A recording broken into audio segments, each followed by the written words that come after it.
네, 네, 시간이 되었으므로 목포 에스라 성경 강좌를 박기남 집사님의 기도로 시작하겠습니다. 사랑이 많으신 주님, 이 시간 저희들 함께하여 하심을 감사드립니다. 오늘도 주님 이끄시는 대로 말씀을 배우기에 바쁜 일상 속에서 이렇게 모였습니다. 은혜 베풀어 주시옵소서. 이 시간 갈급한 마음으로 주님 말씀을 듣습니다. 우리들 마음에 말씀의 귀가 열려 하나도 잊지 않게 하여 주시옵소서. 하나님 계획하신 주님의 나라, 공평과 정의와 사랑이 우리를 통하여 이루어지게 하여 주시옵소서. 아멘. 예수님의 이름으로 간절히 기도드립니다. 아멘. 아멘. 감사합니다. 자, 화면을 공유하겠습니다. 네, 네, 화면 보이시죠? 자, 우선 이제 잊어버리셨을 거예요. 이게 첫 주에 이제 우리가 했던 거니까 전체 개요. 이거는 뭐 항상 대풀에서 봐도 좋을 듯 합니다. 자, 에레미야서는 지난번에 시작할 때도 이제 뭐 서두에 제가 여러 차례 이제 말씀을 드렸는데 우리가 대선지서라고 그래가지고 선지서가 전체 17권이 있는데요. 그중에 5권을 대선지서로 구분을 하고 나머지 12권을 소예언서, 소선지서 이렇게 하잖아요. 그럼 대선지서 그러면은 우리 잘 알다시피 분량으로 따지기 때문에 이사야, 예레미야, 에스겔, 다니엘. 그런데 에가는 분량이 작지만 예레미야 선지자가 쓴 것이기 때문에 여기에 에레미야, 에가까지 덧붙여가지고 이 5권을 대선지서 이렇게 구분을 하거든요. 그리고 나머지는 이제 우리가 역사서 11개 하서에서 등장하는 선지자들의 그 순서에 맞춰서 연대기 순으로 그 사건마다 왕의 그 시대의 역사 순에 맞춰서 이제 우리가 보고 있지 않습니까? 그래서 이 대선지서의 특징의 뼈대를 딱 생각하고 계시면 선지서 17권을 전체를 이해하는데 굉장한 도움이 됩니다. 그래서 다시 한번 이제 말씀드리지만 제일 먼저 우리 지난번에 공부했습니다. 이사야 선지자는 도대체 뭐를 설교를 한 것이냐? 그 이사야 선지자가 66장이나 되는 물론 이제 한 분이 다 쓰신 건 아니고 제1 이사야 1장부터 39장까지 그리고 40장부터 66장까지가 제2 이사야 이렇게 이제 우리가 구분을 합니다만은 한마디로 이사야 선지자는 무엇을 얘기했느냐? 라고 할 때 이사야 선지자의 키워드는 해방입니다. 해방. 자, 너희들이 이렇게 하나님 속을 새기고 말을 안 들어서 포로로 잡혀가게 되지만 포로 신세가 되더라도 하나님께서 너희들이 마땅히 벌받을 짓을 해가지고 포로로 잡혀가지만 하나님의 뜻이 너희들을 다시 회복시켜서 그 바벨론 포로에서 해방을 시켜가지고 다시 여기로 데려온다. 예루살렘으로. 즉 애굽의 노예 신분으로 전락해서 애굽에서 430년 노예로 전락해 있던 이스라엘 백성을 출애굽을 했던 것처럼 제2의 출애굽을 너희들을 바벨론에서 출바벨론 시켜서 다시 약속의 땅, 젖과 꿀이 흐르는 가나안 땅으로 예루살렘이 있는 하나님의 성전이 있는 곳으로 너희들을 다시 데려와서 회복을 시키시는데 그 해방이 키워드입니다. 키워드. 그리고 이 에레미야 선지자는 우리가 너무나 잘 알다시피 에레미야 31장 31절 새 언약을 맺어 주신다고 그러잖아요. 새 언약. 그죠? 에레미야 우리 뭐 기왕에 자, 31장 31절 한번 볼까요? 예레미야 31장 31절 32절 1102쪽입니다.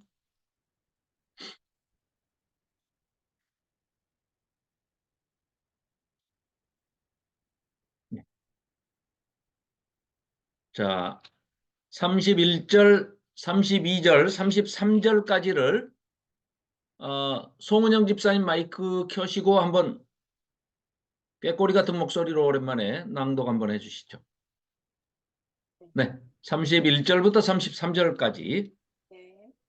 여호와의 말씀이니라. 보라, 날이 이르리니 내가 이스라엘 집과 유다 집에서 새 언약을 맺으리라. 이 언약은 내가 그들의 조상들의 손을 잡고 애굽 땅에서 인도하여 내던 날에 맺은 것과 같이 아니할 것은 내가 그들의 남편이 되었어도 그들이 내 언약을 깨뜨렸음이라. 여호와의 말씀이니라. 그러나 그날 후에 내가 이스라엘 집과 맺은 언약은 이러하니 곧 내가 나의 법을 그들의 속에 두며 그들의 마음에 기록하여 나는 그들의 하나님이 되고 그들은 내 백성이 될 것이라. 여호와의 말씀이니라. 아멘. 아멘. 자, 이 지금 우리가 낭독한 이 말씀과 같이 새 언약을 맺어주시겠다는 거예요. 그럼 새 언약이라고 그러면 상대 개념이니까 새 언약을 맺겠다 그러면은 옛 언약이 있다는 얘기 아니에요? 그죠? 옛 언약이 어떤 언약입니까? 처음에 맺었던 거. 시내산에서 맺은 시내산 언약. 십계명으로 대표되는 레위기를 얘기하는 거죠. 그죠? 그래서 이 옛 언약, 첫 언약이 레위기고 시내산 언약이고 이제는 너희들과 함께 이스라엘 집과 유다 집에 할 때는 남왕국 유다, 남유다 왕국, 북이스라엘 왕국, 이 분열 왕국도 다 총칭해서 12지파 전체를 이스라엘 전체를 얘기하는 거죠. 그래서 너희들과 새 언약을 맺겠다. 새로운 언약을 맺겠다는 거예요. 그럼 새로운 언약이라는 것은 무엇이냐? 방금 읽었지만 32절에 그런 얘기죠. 너희들 출애굽시킬 때 너희들 조상들하고 맺은 것이 첫 언약, 옛 언약이고 그게 구약이죠. 옛 언약을 한자로 쓰면 구약이죠.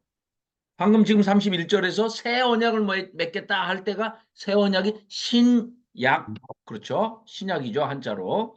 그러니까 이 신약을 누구랑 어떻게 맺느냐? 관계는 뭐라고 그래요? 남편이라는 거예요. 하나님이 남편이고 이스라엘 백성이 신부였는데 언약을 깨버렸어, 니들이. 그러니까 새로 내가 언약을 또 맺을 거야. 맺는데 그 새 언약이라는 것은 지금 이렇게 부부로 비유를 해서 그 부부관계는 이제 그림 언어로 이렇게 보여주시는 이유가 이 당시에 3,500년 전에 이해할 때는 또 출애굽 당시로 따지면 그렇죠? 3,500년 전에 그때의 개념으로 본다면 하나님과 이스라엘 백성이 처음으로 맺어지는 그런 관계예요. 물론 아브라함부터 시작을 하지만 민족이 돼가지고는 처음 맺는 그런 관계이기 때문에 남녀 간의 관계로 본다면은 이제 막 혼인 관계로 들어가는 열렬히 연애를 해가지고 드디어 결혼의 골인을 한 거예요. 그 관계를 강조하기 위해서 그 부부관계라는 것은 절대적인 관계고 독점적인 관계고 어느 누구도 넘볼 수도 없고요. 또 절대적이고 독점적이고 배타적인 다른 사람이 전혀 끼어들어서는 안 되는 관계죠. 그러니까 남편이 바람을 피워도 안 되고 아내도 바람을 피워도 안 돼요. 근데 남편이 하나님이시니까 바람 피우실 일은 없고 아내인 이스라엘 백성이 신혼 첫날부터 우상숭배에 빠져서 아니면 남편을 등을 돌리고 다른 쪽을 쳐다본단 말이죠. 그래서 깨져버린 겁니다. 그 관계가. 부부관계가 깨졌어요. 쉽게 얘기해서. 그래서 지금 남유다가 멸망하고 북이스라엘이 먼저 BC 722년에 멸망을 하고 남유다가 BC 586년에 멸망을 할 때 1차 이혼 증서를 써줬다. 북이스라엘에. 2차 이혼 증서를 써줬다. 남유다에게. 이렇게 표현을 하고 계시는 겁니다. 그러면 다시 회복을 시켜가지고 새 언약을 맺는데 아니 깨져가지고 이미 이혼을 했는데 다시 와도 또 바람을 피워서 오죽하면 포로 잡혀가가지고 70년이나 거기 있다가 왔는데 다시 결혼 관계는 이제 안 되는 거죠. 그러니까 관계 설정을 다시 하시는 거예요. 하나님께서. 뭘로 하시느냐? 아무도 상상을 할 수 없는 그런 관계 설정을 하시는 거예요. 어떤 관계냐? 하나님의 아들 하나님이신 예수님을 보내셔가지고 우리를 다 사버려요. 그걸 구속, 대속 이렇게 표현을 하죠. 구원과는 좀 다른 거예요. 속자가 들어가는 것은 대속하다는 것은 대신 값을 치렀다 그 말이고요. 구속하다 그 말은요. 구원하기 위해서 대신 값을 치렀다 그 말이에요. 그러니까 대속, 구속 똑같은 말입니다. 똑같은 의미예요. 그런데 예수님이 오셔가지고 대신 우리의 죄값을 치르기 위해서 하나님이 죽으시고 그리고 우리를 사셨어요. 목숨값을 지불하고 사셔가지고 또 그러고 끝나버리면 의미가 없죠. 대신 죽어버리고 끝나버리면. 그래서 그 죽음을 죄값을 치른 것을 사망을 이겨내시고 부활이라는 것을 우리에게 보여주신 거예요. 너희들은 나와 함께 부활된 거야. 부활을 보여주시고 그리고 우리를 사셔서 새 언약을 맺으시는 거예요. 지금 여기 예레미야 31장 31절부터 33절의 말씀처럼 새 언약을 맺으시는데 첫 언약, 구약에서는 돌판에다가 새겨주셨어요. 율법을, 계명을, 사랑의 법을, 복음을. 그런데 예수님 오셔가지고 그 복음을, 사랑의 법을, 율법을 마음판에 새겨주십니다. 그러면 돌판은 깨져버리면 끝나잖아요. 근데 마음판은 안 깨져요. 뭐 어떻게 할 수가 없어요. 마음에 새겨버렸기 때문에. 그리고 관계를 어떻게 하느냐. 아내가 자꾸 바람을 피우니까 이혼을 할 수밖에 없는데 아들로 삼아버리면 딸로 삼아버리면 하나님이 자녀 관계로 그냥 삼아버리시면 효도를 하면 좋지만 조금 효도를 서운하게 하고 불효했다고 그래서 아들이 아니고 딸이 아닌 건 아니잖아요. 그러니까 관계가 어떻게 바뀌어버려요?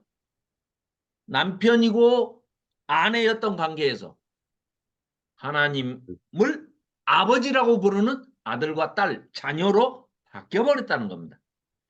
그래서 구약은 하나님과 이스라엘 백성의 천년간의 사랑 이야기 이렇게 표현을 한다면 신약은 예수님, 성자 예수님, 그러니까 하나님이신 성자 예수님과 우리 이스라엘 백성이 아니라 하나님이신 예수님께서 목숨값을 지불하고 대속하고 구속하신 우리 교회, 예수님과 교회의 영원한 사랑 이야기가 신약이다, 새 언약이다. 이렇게 정리를 하시면 좋겠습니다. 그렇다면 아까도 말씀드렸듯이 5권의 대선지서는 첫 번째 이사야서는 뭐라고 그랬습니까? 해방, 정체성을 노예 신분에서 포로 신분에서 자유인으로 해방을 시켜주는데 이사야의 메시지가 핵심 포커스가 있다는 거죠. 해방, 출애굽, 출바벨론. 그래서 비유해서 얘기를 하는 겁니다. 사막에 길을 내고 물이 사막에 길이 있습니까? 없습니까? 없죠. 사막에 물이 있습니까? 없습니까? 광야에 없습니다. 그러니까 뭐라고 그래요? 출애굽할 때는 하나님께서 동행하시면서 구름기둥, 불기둥 먹을 거 다 떨어지니까 만나, 메추라기, 고기까지 주시잖아요. 먹을 거 다 주시고 반석에서 물을 내시고 그걸 그대로 차용해서 그림원으로 너희들이 바벨론에서 포로에서 해방시켜서 데리고 올 때 하나님이 어떻게 하신다고요? 사막에 길을 내시고 사막에 물이 없어 그럼 강까지 내주시고 하는 이런 얘기들이 그림 언어로서 그대로 출애굽을 제2의 출애굽으로 출바벨론을 그림 언어로 보여주고 있다. 이렇게 이해하시면 되겠습니다. 그러면 에레미야서는 그러면 어떻게 이제 그 키워드를 잡으면 간단하겠어요? 새 언약. 그렇죠? 자, 신분부터 정리를 해주는 게 이사야서. 해방. 자유인이 되게 하고 그 다음에 에레미야는 새 언약. 율법, 법을 이제 우리가 어떻게 살아야 할 것인가, 무엇을 위해 살아야 할 것인가 라는 것을 정해주는 새 언약을 맺는 말씀이고 에스겔서는 이제 우리가 이거 예레미야에서 끝나면 에스겔서를 공부할 겁니다만 에스겔서는 뭐에 대해서 이야기하느냐? 새로운 성전. 그런데 놀랍게도 물론 이제 나중에 에스겔서 이제 공부하면서 뭐 자세히 말씀드리겠습니다. 오늘 또 거기 또 이렇게 삼천포로 세다 보면 자꾸 시간이 가니까 자 에스겔서는 새로운 성전. 자 그러면은 처음에는 새로운 정체성 해방 너의 포로에서 해방시켜서 자유인으로 우리에게 다시 회복시켜 주신다는 거죠. 그게 이사야서. 그 다음에 예레미야서는 새로운 언약, 새로운 법을 주시는 거예요. 새로운 사명을 주시는 겁니다. 새로운 계명을 주신 거예요. 새로운 복음을 주시는 거예요. 그게 새 언약에 포커스를 맞추고 세 번째 에스겔서는 새로운 성전에서 그러니까요. 이사야서도 53장 또 이후에 제2 이사야서 우리가 아직은 살펴보지 않았지만 제2 이사야서 보면 53장 같은 거는 오실 메시아에 대한 얘기 또 천년왕국에 대한 얘기가 예수님의 재림까지를 내다보면서 이사야 선지자가 그 하늘 성전에서 어전회의에 올라가서 본 게 굉장히 긴 그 스펙트럼이 굉장히 넓죠. 그랬던 것이고 마찬가지입니다. 에스겔 선지자도 새로운 성전 또 하나님이 이루시고자 하시는 그런 새로운 성전 하나님의 꿈 하나님의 비전이 보여지는 그런 성전 또 그건 뭐 아직까지는 이루어지지 않았지만 그래서 새로운 뭐 성전에 대해서는 천년왕국 그리고 재림 때까지 아주 굉장히 먼 그런 미래까지를 예수님 재림 때까지를 또 새 예루살렘 성까지를 내다보는 그런 얘기죠. 그리고 다니엘서는 키워드가 새로운 왕. 정리되시죠? 큰 그림으로 보신다면 이사야서 그러면은 이사야서는 우리의 신분, 정체성 그걸 해방시켜 주신다. 키워드가 예레미야서는 새로운 언약을 맺어. 그래서 새로운 복음, 새로운 언약, 사명을 주시는 거고 에스겔서는 새로운 성전을 세우겠다. 만드시겠다. 우리 교회가 다 성전이죠. 우리 각자가 다 새로운 성전이 된 거죠. 거기에 예수님께서 그 성전에 하나님이 거하시게 성령 하나님을 각자에게 다 보내주신 거죠. 그래서 우리는 새로운 성전이 되었고 이 우리의 성전 안에 성령 하나님이 내주하고 계시는 거죠. 그래서 우리 자체가 교회 자체가 성전이 새로운 성전이 된 거죠. 그리고 다니엘서는 새로운 왕, 새로운 지도자, 새로운 통치자 예수 그리스도 예수님이 우리 안에 새로운 왕으로 오시는 거죠.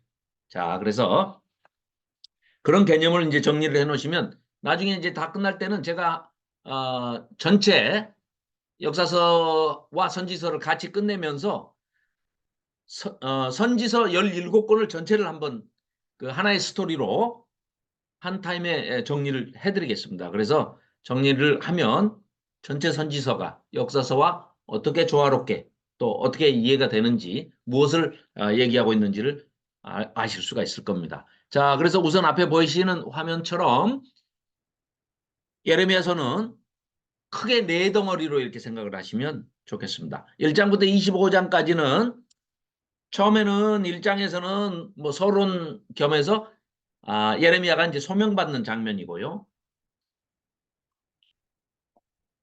예레미야는 아시다시피 별명이 눈물의 선지자. 그렇죠? 그런데 예레미야서를 쭉 공부를 하다가 느낀 게 그렇습니다. 예레미야라는 그 이름의 뜻이 예레미야후 하는 그 이름의 뜻이 하나님께서 세워주시다. 어떻게 우리가 볼 때 하나님께서 세워주신 것 같나요? 결혼도 못하게 40년에서 약 46년간 사역을 하는데 듣는 사람이 있었던가요?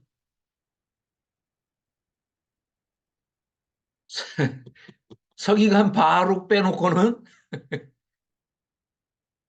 아무도 자, 교인이 한 명이야. 46년 동안 설교해. 근데 아무도 안 들어. 하나님께 기도하는데 하나님은 기도하지 마. 안 들어. 너 안 들을 거야.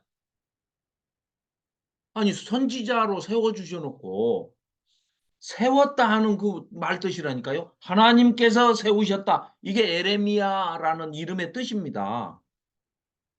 이사야는 예사야후 하나님께서 구원하시다.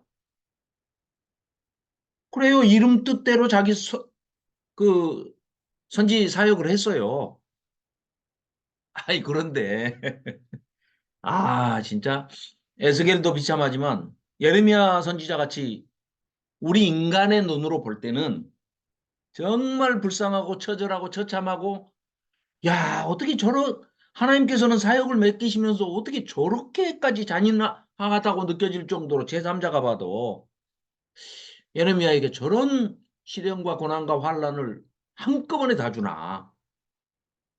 참 그러신다. 이렇게 인간의 눈으로 볼 때는 오죽하면 눈물의 선지자 뭐 이렇게 얘기를 하면서 우리는 굉장히 그렇게 불쌍한 눈으로 볼 수밖에 없습니다. 그런데 내용을 좀 더 깊이 들어가 보고 예레미야서를 보실 때 그 문단이 잘 이렇게 나눠질 때 표시를 해 가시면서 보시면 어디서 어디까지는 예레미야가 기도하는 것이고 뭐 질문이라고도 할 수도 있고요.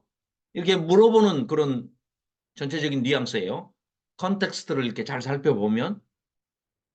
그리고 또 하나님께서 기도 응답이라고도 할 수도 있고 질문에 대한 답변이라고도 할 수 있고 이렇게 서로 대화 형식으로 예레미야가 묻고 하나님께서 이렇게 대답해 주시고 또 예레미야가 또 그래도 이거는 너무하시지 않습니까? 하면은 또 하나님께서 또 답을 주시고 이런 주거니 받거니의 이 질의응답 Q&A로 이렇게 되어 있습니다. 그러다 보면 정말 하나님께서는 예레미야의 개인적인 인생은 우리 인간이 볼 때는 그렇게 불쌍하고 처절하고 고통과 환란 속에서 생을 마쳤지만 결국은 나중에 돌 맞아 죽거든요. 그것도 애굽 땅에 가가지고. 그런데 하나님 입장에서는 진짜로 예레미야를 선지자 중에 우뚝 세워주신 정말 오고 오는 후손들, 특히 우리들 신약 시대를 살아가는 예수님의 시대를 복음 시대를 살아가는 우리들에게는 정말로 소중하고 귀중한 그런 선지자로 세워 주셨다. 이름 그대로구나. 라는 생각이 듭니다. 여러분들도 이제 그런 점을 좀 고려해 가면서 읽으시면 그런 하나님의 심정이나 감정이 전달될 줄로 믿습니다. 자, 그래서 1장부터 25장까지는 전부 이 예루살렘이나 이 남왕국을 향해서 유다를 향해서 아주 심판의 설교를 하는 거죠. 뭐 주제는 언약을 깨뜨렸다. 누가? 하나님이? 아니. 이스라엘 너희들이 남왕국 유다 너희들이 깨뜨렸다. 이 얘기죠. 그런데 또 하나같이 그 듣기 싫은데 거짓 선지자들이 막 대거 나타나 가지고요. 예레미야는 계속 너희들은 멸망한다, 멸망한다. 바벨론이 쳐들어와서 너희들은 멸망한다. 바벨론 포로 다 잡혀간다, 잡혀간다. 그럴 때마다 3번씩이나 하나님이 여기 하나님의 성전이 여기 예루살렘에 있는데 무슨 바벨론이 쳐들어오냐? 하나님이 여기 계시는데 하고 아니다, 아니다, 아니다. 3번이나 다 부정해요. 그런데 3번이나 포로 잡혀가잖아요. 606년 또 뭐 597년 3번째는 마지막 586년. 어떤 분들은 이제 뭐 4차 포로까지 얘기하시는데 아무튼 어쨌든 3번 그렇게 포로를 잡혀갑니다. 다 아니라고 그래요. 그런데 다 포로 가고 나니까 나중에 뭐라 그래요? 아이고 에레미야 당신 말이 맞소. 우리가 다 그때는 부정하고 이랬는데 이제 이번에는 그러면 다시는 저 바벨론이 쳐들어오지 않소. 어떻소? 하고 물어보니까 이제는 안 온다. 그러니까 또 이 거짓 선지자들이 물어는 뭐하러 물어봅니까? 믿지도 않으려면서 이제 안 온다 그러니까 이게 3번이나 왔는데 이제 또 안 오겠냐 바벨론이 또 올 거야. 오는데 또 너 또 거짓말한다. 빨리 우리 애굽으로 도망가야 된다. 예레미야가 또 어떻게 합니까? 당신들 애굽으로 도망가면 진짜 그때는 또 온다. 가만히 여기서 지키고 있어라.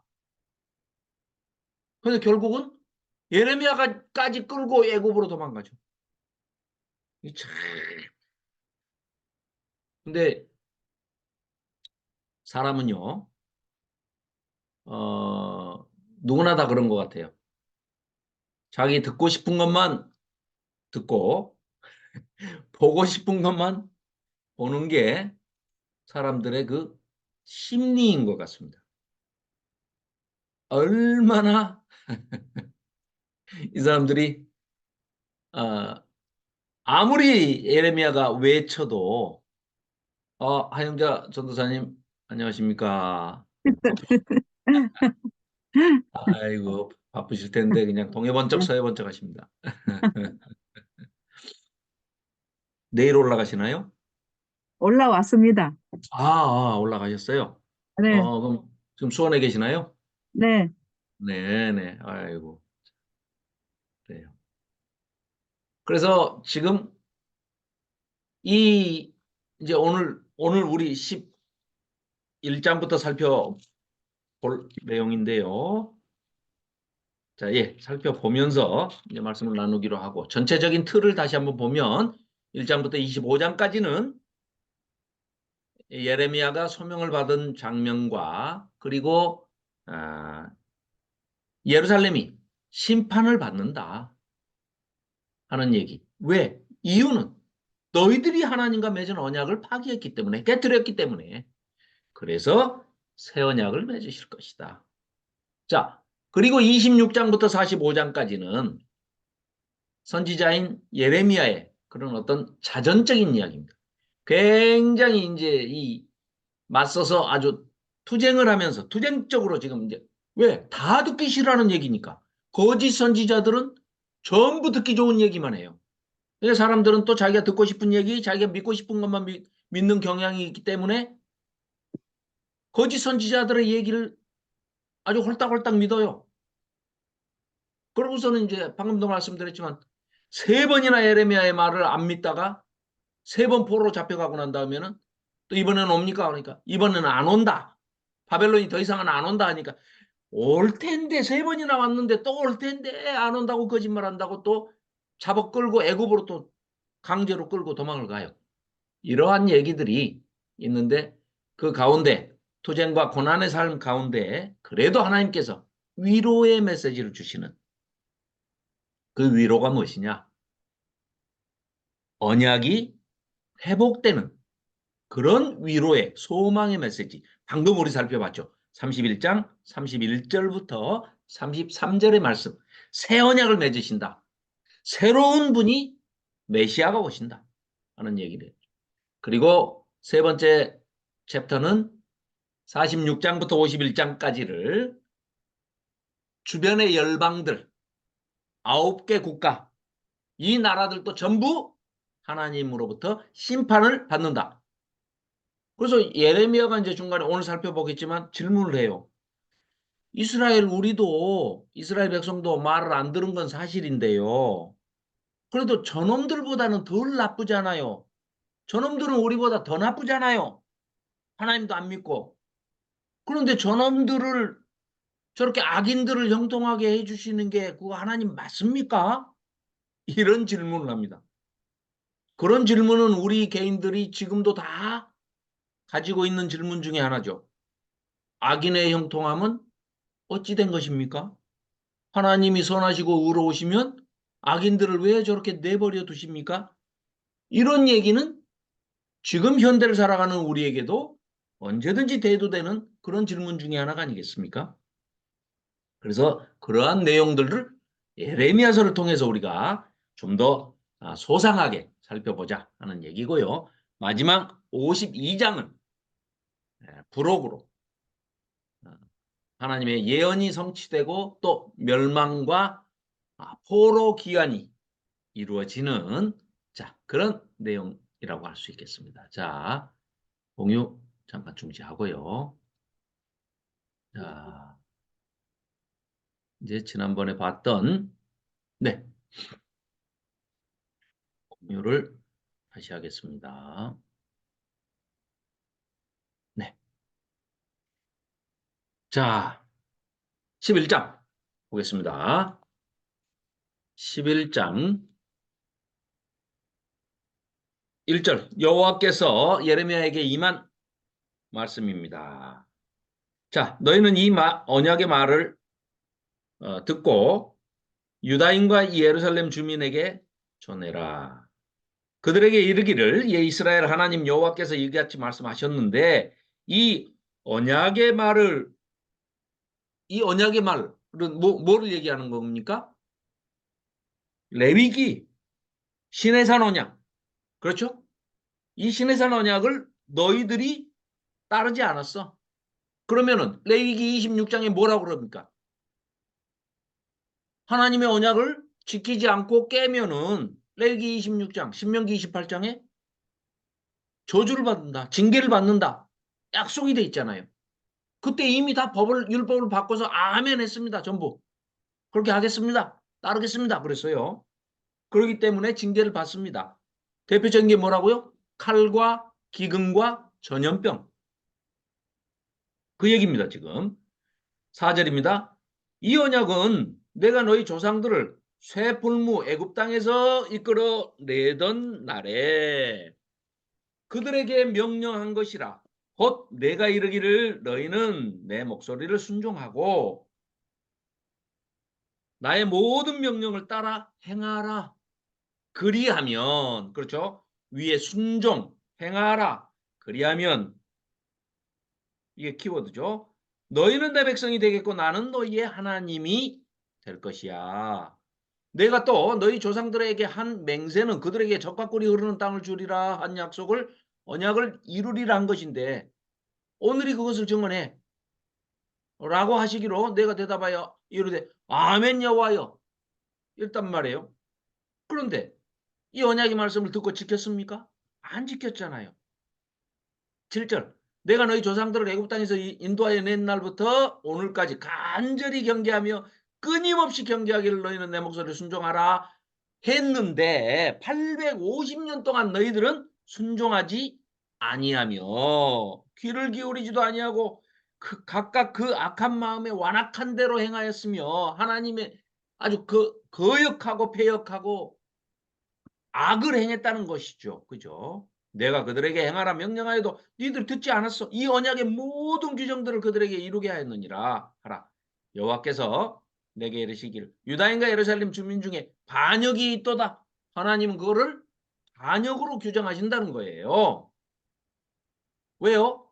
하나님 등지고 바로 그 땅에 들어가자마자 우상숭배에 빠져가지고 심지어는 므낫세 어떻게 합니까? 자기 아들을 불에 태워서 이방 신에게 바치지 않습니까? 하나님이 제일 싫어하는 짓을 그렇게 했지 않습니까? 어떻게 용서하겠습니까? 그걸 하나님은 반역이라고 그러시는 거예요. 왕정시대에서 제일 큰 죄는 반역죄입니다. 네. 자, 그래서 10절. 그들이 내 말 듣기를 거절한 자기들의 선조의 죄악으로 똑같이 조상의 그 못된 것만 다 따라서 했다는 거예요. 다른 신들을 따라 섬겼은즉 이스라엘 집과 유다 집이 내가 그들의 조상들과 맺은 언약을 거기다 줄 그어 놓으십시오. 깨뜨렸도다. 깨어진 시내산 언약. 깨어진 레위기. 결국은 하나님과의 언약이 깨지게 된 거죠. 언약이 깨졌기 때문에 기도해도 하나님께서 받지 않으시겠다는 얘기입니다. 그래서 예레미야한테 기도하지 마라. 네가 기도해봐야 모세와 사무엘이 와가지고 지금 나한테 기도해도 내가 그 기도를 받아줄 수가 없다. 왜? 언약이 깨졌으니까 이미 끝난 거야. 이런 말씀을 하시는 겁니다. 기가 막히지만 예레미야가 어떻게 할 수가 없어요. 하나님께서 듣지 않으시니까. 자, 그리고 12절, 11절. 그러므로 나 여호와가 이와 같이 말하노라. 보라, 내가 재앙을 그들에게 내리리니 그들이 피할 수 없을 것이라. 그들이 내게 부르짖을지라도 내가 듣지 아니할 것인즉 유다 성읍들과 예루살렘 주민이 분향하는 신들에게 가서 부르짖을지라도 그 신들이 그 가짜 신들인데 거짓 그것들이 니들을 어떻게 구원해? 구원 못해. 그런데도 그런 가짜 거짓 신들을 너희 성읍의 수같이 성이 60개면 신도 60개 성마다 신을 가짜 신들을 다 만들어 놓고 하나님을 쏙 빼놓고 다른 신들을 믿었다는 겁니다. 근데 어떻게 니들 기도를 받겠냐? 이런 말씀이에요. 너희가 예루살렘 거리의 수대로 그 수치스러운 물건의 제단 곧 바알에게 분향하는 제단을 다 쌓아놓고 그러므로 14절 별표해 놓으십시오. 그러므로 너는 이 백성을 위하여 기도하지 말라.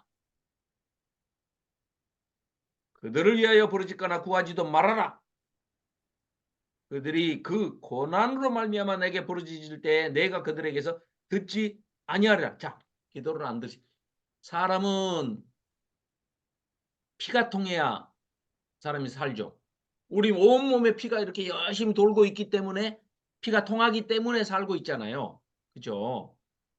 하나님과 우리 사이에는 하나님으로부터 생명의 말씀.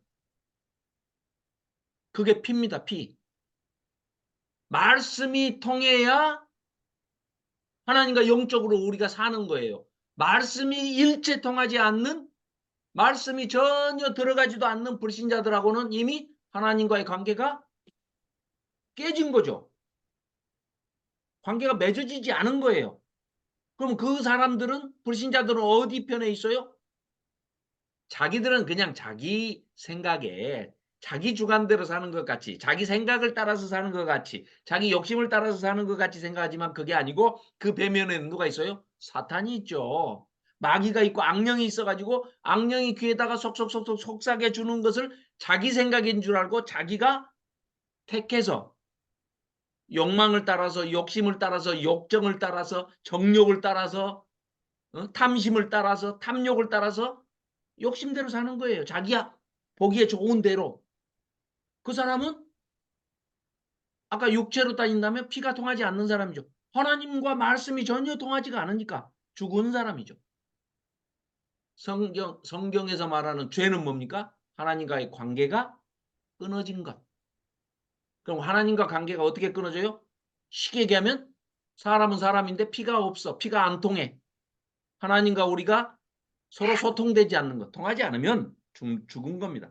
자, 그러면 왜 14절에 이렇게 하나님께서 극단적으로 기도도 안 들을 거야 하시는 것은 무슨 얘기냐? 하나님은요, 여호와 칸나, 여호와 킨나, 질투하시는 하나님이죠.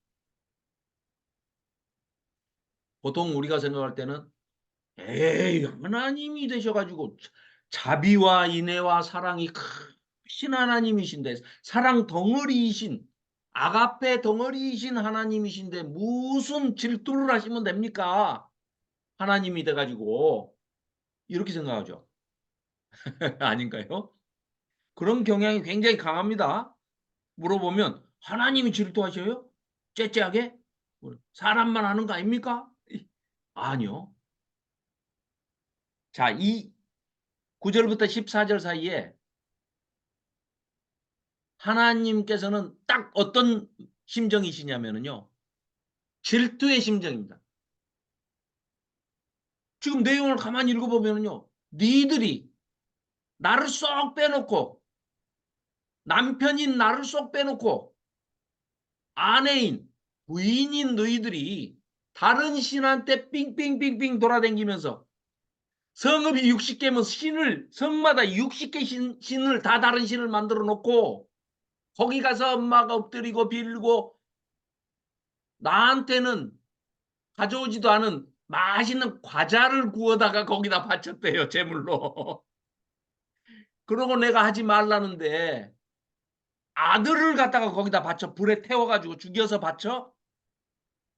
다른 신들한테 구하다 빌다가 안 되니까 나한테 와서 빈다고? 그러니까 나 안 들을 거야. 이런 말입니다. 지금. 얼마나 질투가 심하십니까? 그러니까 처음부터 부부관계라고 그림 언어로 설정을 해서 보여주신 거예요. 너희들 바람 피면 안 돼? 너 부부지? 너 만일에 네 부인이 신혼 첫날부터 바람 피면 어떻게 되겠어? 죽여버릴 거 아니야. 죽여버릴 거 아니야. 쫓아내는 건 기본이고 너그럽고 인자가 많고 사랑이 많으면 살려서 보낼지 몰라도 그 당시 같으면 죄송합니다. 그 당시 풍습을 얘기하는 겁니다. 문화와 풍습을. 그때는 재산입니다. 재산. 부인과 여자와 아이들은요. 그냥 노예는 재산입니다. 그러니까 인구를 셀 때 남자만 세는 거예요. 20세 이상 60세 미만의 남자만 세는 이유가 조현 집사님 말 조심해야 됩니다. 혹시 이 3,500년으로 돌아가시면 안 됩니다. 그래서 그런 관계 설정을 해서 보여주시기 위해서 부인이라고 그러고 내가 너희 남편이라 우리가 신혼 때였어 이렇게 말씀을 자꾸 반복을 하시는 겁니다. 강조하시는 것이죠. 자, 그래서 이 14절도 우리가 그냥 허투루 들을 일이 아니고 하나님의 심정이 이 질투를 느꼈기 때문에 꼭 남녀간의 에로스적인 사랑을 부부관계로 하면은 당연히 느낄 그 질투입니다. 그래서 자 보시면은요 17절 알신에게 분향함으로 나의 노여움을 일으킨 이스라엘 집과 북이스라엘과 남유다 집에 그 악으로 말미암아 그를 심은 여기 심은 동그라미 해놓으십시오.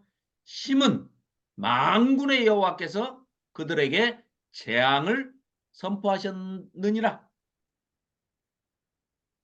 자, 이제 그래도 아직 이 언약이 깨졌음에도 불구하고 지금 다 쓸어버리지 않고 그냥 또 놔두고 기다려 주시는 거예요. 이것도 잠깐 참아 주시는 겁니다. 18절부터 이제 23절까지가 그 예레미야의 고향인 아나돗에서 예레미야를 배척하고 배척할 뿐만 아니라 아예 죽이려고 합니다. 예수님도 옛날에 그 예수님 고향에서 죽을 뻔하셨죠. 밀어가지고 절벽에서 밀어가지고 떨쳐 죽이려고 하는데 예수님께서 능력으로 그게 예수님 첫 번째 설교하시는 대비 설교를 하신 거 취임 예배 때 대비 설교를 하셨다가 죽으실 뻔하셨어요. 예수님도. 그것도 고향에서. 근데 예레미야도 마찬가지입니다. 자, 그래서 18절부터 볼까요? 자, 여호와께서 내게 알게 하셨으므로 내가 그것을 알았나이다. 그때 주께서 그들의 행위를 내게 보이셨나이다. 나는 끌려서 도살당하러 가는 순한 어린 양과 같으므로 그들이 고향 사람들이 나를 죽여버리려고 해하려고 꾀하기를 우리가 그 나무와 열매를 함께 박멸하자 그를 살아있는 자의 땅에서 끊어서 그의 이름이 다시 기억되지 못하게 하자 함을 내가 그때는 잘 몰랐다가요. 공의로 판단하시며 사람의 마음을 감찰하시는 만군의 여호와시여 나의 온통함을 제발 좀 하나님께 말씀드리니 하나님께서 거기 한번 줄거 놓으십시오. 그들에게 대한 주의 보복을 내가 보리이다. 내가 꼭 저 나를 죽이려고 했던 그 원수들을 하나님께서 싹 물리쳐 주시는 걸 내가 제발 볼 수 있게 좀 해주십시오. 쉽게 얘기하면 뭐예요? 나 죽이려고 했던 놈들 싹 원수 갚아주세요. 그 말입니다. 그러니까 21절 여호와께서 아나돗 사람들에 대하여 이와 같이 말씀하시되 뭐라고 말씀하시냐? 그들이 네 생명을 빼앗으려고 찾아 이르기를 너는 여호와의 이름으로 예언하지 말라. 아이고 선지자가 와서 싫은 소리 하니까 하나님 이름으로 예언하지 말라는 거예요. 예언자한테 예언하지 말라는 거예요. 듣기 싫다고. 듣기 좋은 달콤한 설교만 해라 이거예요. 두렵건대 우리 손에 죽을까 하노라. 말을 이 사람들 어법이 이렇습니다. 이 말은 무슨 얘기냐면 뭐 두렵고 이런 게 아니고 그냥 죽여버린다. 너 하나님 말씀을 전하면 있는 그대로 여호와의 이름으로 예언하면 죽여버릴 거야. 그 말입니다. 그냥. 그래서 하나님께서 22절 그러므로 만군의 여호와께서 이와 같이 말씀을 하셨습니다. 뭐라고요? 보라 내가 그들을 너를 죽이려고 했던 그놈들을 내가 싹 벌해줄게. 벌하리라. 청년들은 칼에 죽으며 자녀들은 기근에 죽고 칼 동그라미 기근 동그라미 칼 기근 전염병 3대 재앙이죠. 그거는 레위기 26장에서 말하는 신명기 28장에서 말하는 율법을 지키지 않고 하나님의 율법을 버려버린 사람들, 지키지 않는 사람들, 제멋대로 사는 사람들, 하나님을 무시하는 사람들. 그 말은 교만한 자들입니다. 교만하다는 것은 하나님의 말씀을 버린 사람들, 들으려고 하지 않는 사람, 자기 생각을 이기는 사람, 자기 생각을 주장하는 사람이 교만한 사람이죠. 겸손한 사람은 하나님의 말씀을 들으려고 하는 사람, 사람의 말이라도 하나님의 말씀, 진리의 말씀, 생명의 말씀을 전하는 사람의 말을 들으려고 하는 사람이 겸손한 사람이고 하나님의 말씀, 진리의 말씀, 생명의 말씀을 들으려고 하지 않는 사람이 교만한 사람이죠. 교만은 패망의 선봉이다. 교만한 사람의 그 마음에는 진리의 말씀이, 생명의 말씀이 들어갈 수가 없습니다. 그래서 하나님께서 이렇게 말씀하시는 것이죠. 자, 그러면서 23절 남는 자가 없으리라. 내가 아나돗 사람에게 재앙을 내리리니 곧 그들을 벌할 해니라. 벌할 하나님의 계획하신 그 날에 벌을 하시겠다. 예레미야 넌 염려하지 말고 그런 거 신경 쓰지 말고 그런데 의구심 갖지 말고 그냥 열심히 사역해라. 이런 얘기죠. 자, 12장 1절 이것은 예레미야의 기도이면서 예레미야의 질문입니다. 하나님에 대한 여호와여 내가 주와 변론할 때는 대화할 때는 주께서 의로우신 분이라 내가 뭐 노여하지 말고 한번 제 질문에 답을 좀 해주셨으면 좋겠어요. 이런 얘기입니다. 내가 주께 질문하옵나니 그런데 있잖아요. 하나님 왜 이렇게 악한 자의 길이 형통합니까? 그럼 지금 방금 이 고향에서 죽을 뻔했죠. 그러니까 악한 자들, 자기를 죽이려고 해서 악하기도 하지만 이 지금 질문에는 악한 자의 길이 형통한 게 도대체 뭡니까? 반역하는 자가 다 벌도 안 받고 편안하게 잘 사는 건 도대체 뭡니까? 이런 사람들이 어디 있다는 거예요? 자기 고향 아나돗에 있기 때문에 지금 이런 질문을 하는 거예요. 예레미야가. 꼭 감정적으로 나를 죽이려고 했으니까 전 미운 놈들 이게 아니고 정말 예레미야가 봐도 못된 놈들이에요. 자기 고향에 그런 사람이 있는 거예요. 모르는 사람은 우리가 그 사람이 얼마나 못됐는지 모르잖아요. 그런데 자기 고향에 그런 사람이 있어. 그것도 자기하고 아주 가까워요. 그런데 얼마나 못됐는지를 다 아는 거죠. 저런 놈을 하나님이 벌하지 않고 내비두시는 거는 하나님 직무유기 아닙니까? 지금 이런 심정으로 얘기를 하고 있는 겁니다. 그러면서 악한 자가 하는 일마다 다 잘 돼. 돈도 잘 벌어요. 새끼들도 잘나. 아이고 자식 놈들도 아주 막 잘돼 못된 놈들이 돈을 벌어. 또 그 반역한 자가 아이 하나님 잘 믿고 열심히 예배드리고 선하게 살려고 애를 쓰는 사람은 아주 고난과 핍박과 환란이 또 가난과 이 질병이 막 찾아오고 이러는데 그 못된 놈들은 또 평안하고 건강하고 저희 집에서 기르는 소도 돼지도 새끼를 잘 낳고 돈도 잘 들어오고 이거 도대체 뭡니까? 이거 뭡니까? 무슨 까닭입니까? 하고 예레미야가 질문을 하고 있습니다. 어떻게 생각하십니까? 토론을 잠깐 해볼까요?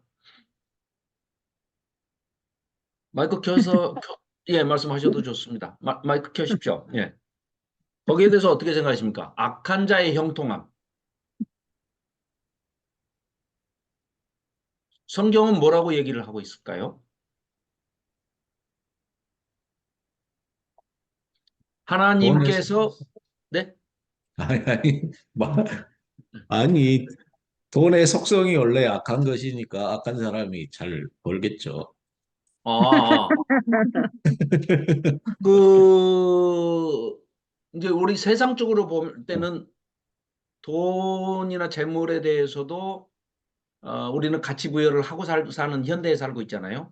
근데 성경적인 재물관은 이렇습니다.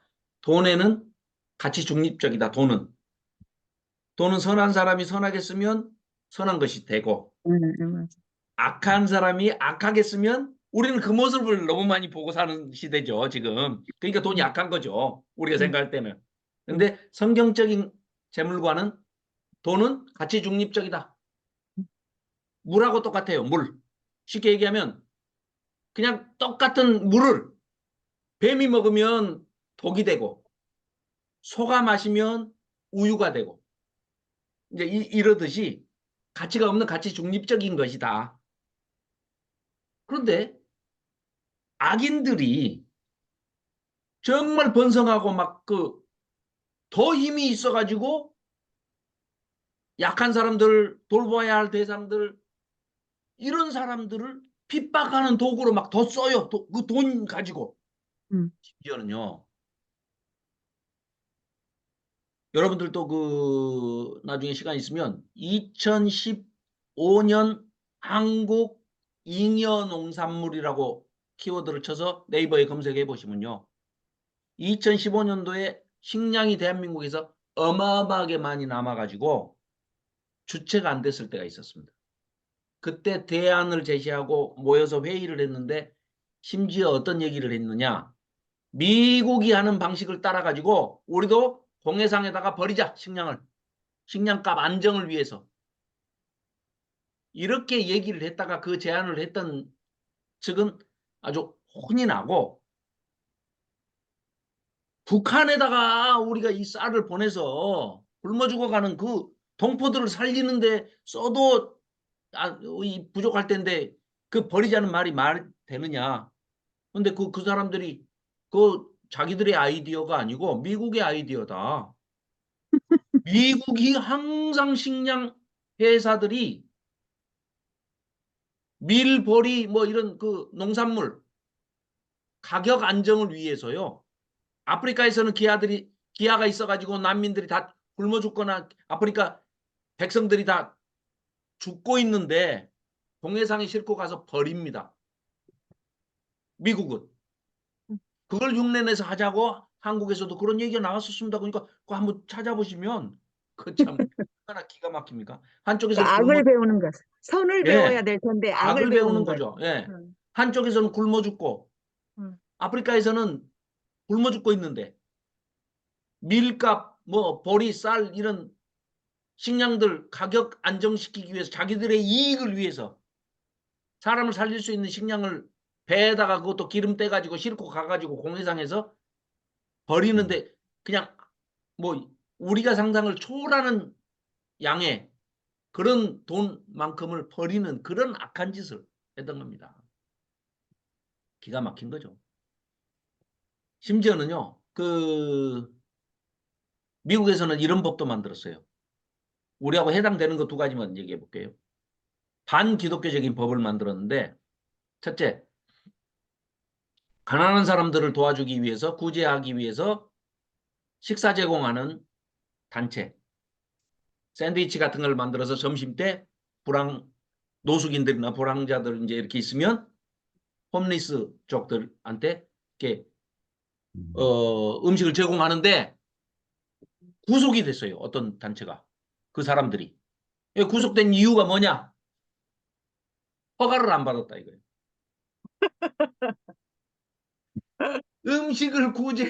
음식을 제공할 수 있는 그런 행위를 하려면, 구제 행위를 하려면 국가의 정부의 허가를 받고 해야 되는데 허가를 안 받고 착한 일을 했다. 그래가지고 구속시켜버렸다니까요. 근데 그런 뉴스가 엄청나게 났었습니다.